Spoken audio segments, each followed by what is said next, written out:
সাবেক প্রধানমন্ত্রী শেখ হাসিনার বিরুদ্ধে দুটি মামলায় রায় হয়েছে। সাবেক প্রধানমন্ত্রী না, বর্তমান প্রধানমন্ত্রী। যে ক্ষমতাচ্যুত উনি। না, কিসের ক্ষমতাচ্যুত? কিভাবে ক্ষমতাচ্যুত হয়েছে? কিভাবে ক্ষমতাচ্যুত হয়েছে? যেহেতু উনি তো এই মুহূর্তে দেশে নাই। এই মুহূর্তে দেশে না থাকতে পারে। পৃথিবীতে এরকম অনেক ঘটনা ঘটেছে যে এরকম অনেক রাজা বাদশারা ছিলেন না। বাংলাদেশের সশস্ত্র বাহিনী মাননীয় প্রধানমন্ত্রীকে একটি নিরাপদ স্থানে স্থানান্তরিত করেছেন।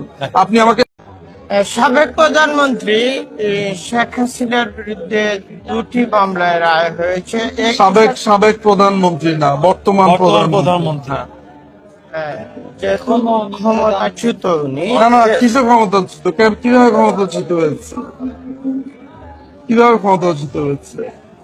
যেহেতু উনি তো এই মুহূর্তে দেশে নাই। এই মুহূর্তে দেশে না থাকতে পারে। পৃথিবীতে এরকম অনেক ঘটনা ঘটেছে যে এরকম অনেক রাজা বাদশারা ছিলেন না। বাংলাদেশের সশস্ত্র বাহিনী মাননীয় প্রধানমন্ত্রীকে একটি নিরাপদ স্থানে স্থানান্তরিত করেছেন। আপনি আমাকে